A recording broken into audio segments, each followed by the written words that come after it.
Assalamualaikum warahmatullahi wabarakatuh. Perkenalkan, nama saya Keisha Modale dengan stambuk I1A1210002.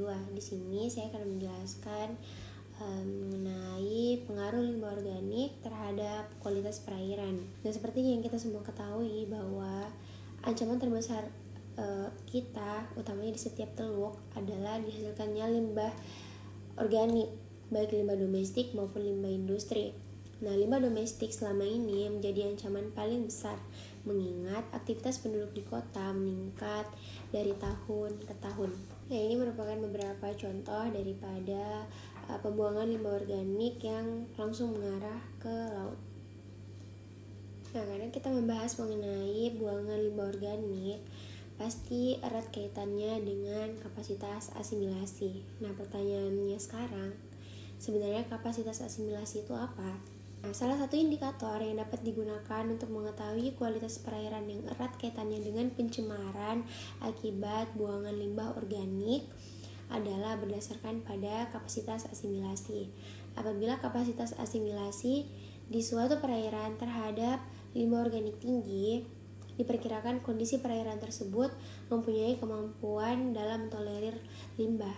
Begitupun sebaliknya, apabila kapasitas asimilasi di suatu perairan terhadap limbah organik rendah, maka akan terjadi penurunan kualitas perairan. Nah, limbah bahan organik ini juga terbagi atas tiga bahan dasar. Nah, yang pertama itu bahan organik yang berasal dari limbah domestik, terdiri atas protein, karbohidrat, kemudian ada lemak, minyak, serta surfaktan.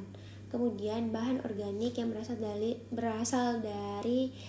limbah industri. Yang pertama yaitu protein, kemudian ada karbohidrat, lemak, minyak, fenol, dan surfaktan. Kemudian yang terakhir yaitu bahan organik yang berasal dari limbah industri. Nah, selain nutrien juga ada yang toksik seperti pestisida. Kita akan membahas mengenai kualitas perairan yang tadi ini. Nah, masuknya bahan pencemaran ke dalam perairan dapat mempengaruhi kualitas perairan. Apabila bahan yang masuk ke perairan melebihi kapasitas asimilasinya, maka daya dukung lingkungan akan menurun, sehingga menurun pula nilai guna dan fungsi perairan bagi peruntukan lainnya. Nah, beberapa indikator untuk mengetahui kualitas suatu perairan ini terbagi atas beberapa bagian. Nah, kita bisa dapat melihat indikator dari suhu, kemudian ada salinitas, ada total suspended solid atau TSS, kemudian ada dissolved oxygen atau DO, kemudian ada derajat keasaman atau pH, kemudian ada biological oxygen demand atau biasa disingkat dengan BOD.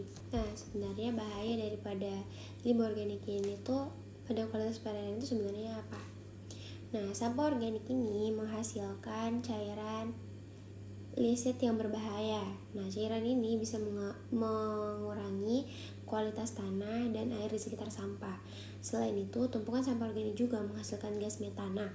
Apabila disimpan dalam kondisi tertutup, kekurangan sinar matahari dan oksigen, maka kemungkinan sampah organik ini dapat menyebabkan ledakan. Mungkin hal ini juga berlaku di perairan. Kemudian ini adalah beberapa contoh daripada permasalahan limbah organik di sekitar.